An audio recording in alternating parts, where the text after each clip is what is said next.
واقعہ کربلا، سفر عشق، حضرت امام حسین علیہ السلام کی شہادت۔ یزید نے گورنر مدینہ ولید بن عتبہ بن ابی سفیان کو اطلاع نامہ بھیجا اور لکھا، حسین عبداللہ بن عمر اور عبداللہ بن زبیر کو میری بیعت پر مجبور کرو، اور جب تک بیعت نہ کر لیں انہیں ہرگز کوئی ڈھیل نہ دو۔ بعض اخبار و آثار سے یہ بھی معلوم ہوتا ہے کہ یزید نے ولید کو مزید لکھا، یعنی ان کے سامنے میرا خط پیش کرو اور ان میں سے جو بھی بیعت سے انکار کرے اس کا سر قلم کر کے میرے اس خط کے جواب کے ہمراہ ارسال کر دو۔ ولید بن عتبہ اگرچہ خاندان بنی امیہ کا چشم و چراغ تھا، مگر وہ ایسا سفاک نہ تھا کہ بے قصور لوگوں کا خون بہانے میں اسے لذت محسوس ہو۔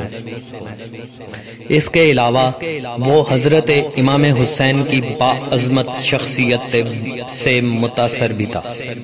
جب اس کے پاس یزید کا یہ خط پہنچا تو وہ ڈر گیا اور اِنَّ لِلَّهِ وَإِنَّ إِلَيْهِ رَاجِعُونَ پڑھا۔ قتل حسین کو سنگین جرم قرار دیتے ہوئے بولا، خدا مجھے ہرگز اس حال میں نہیں دیکھے گا کہ میں اس کے نبی کی بیٹی کے بیٹے حضرت امام حسین علیہ السلام کو قتل کروں، اگرچہ یزید مجھے پورے روئے زمین کی سلطنت ہی کیوں نہ دے دے۔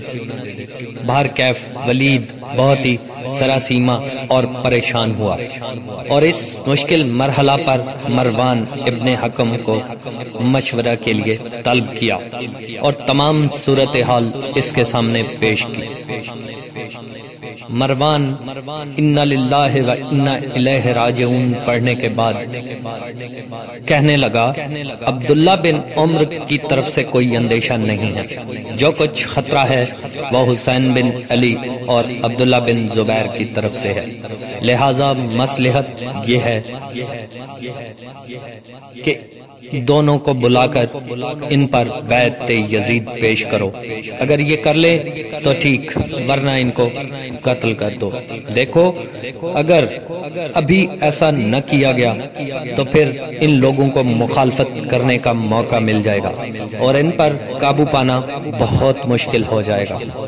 چنانچہ ولید نے اسی وقت عبداللہ بن عمر بن عثمان کو، جو کہ ایک نوجوان لڑکا تھا، بھیجا کہ حضرت امام حسین علیہ السلام اور عبداللہ بن زبیر کو بلا لائے۔ چنانچہ وہ ان کے معلوم ہوا کہ مسجد نبوی میں ہیں، وہاں پہنچا، دونوں حضرات وہاں موجود تھے۔ بیک وقت دونوں کو حاکم مدینہ کا پیغام پہنچایا کہ وہ اس وقت آپ سے ملنا چاہتے ہیں۔ حضرت نے جواب دیا، تم جاؤ، ہم تمہارے پیچھے آتے ہیں۔ یاد رہے یہ شب 27 رجب 60 ہجری کا واقعہ ہے۔ اس سے قبل اس رات کے وقت ولید کا دربار میں بیٹھنے اور لوگوں سے ملاقات کرنے کا معمول نہ تھا۔ اس خلاف معمول وقت میں ولید کے بلاوے نے عبداللہ بن زبیر کو چونکا دیا۔ حضرت امام حسین کو مخاطب کر کے کہنے لگے، ولید کے اس وقت ہمیں بلانے کا کیا سبب ہو سکتا ہے؟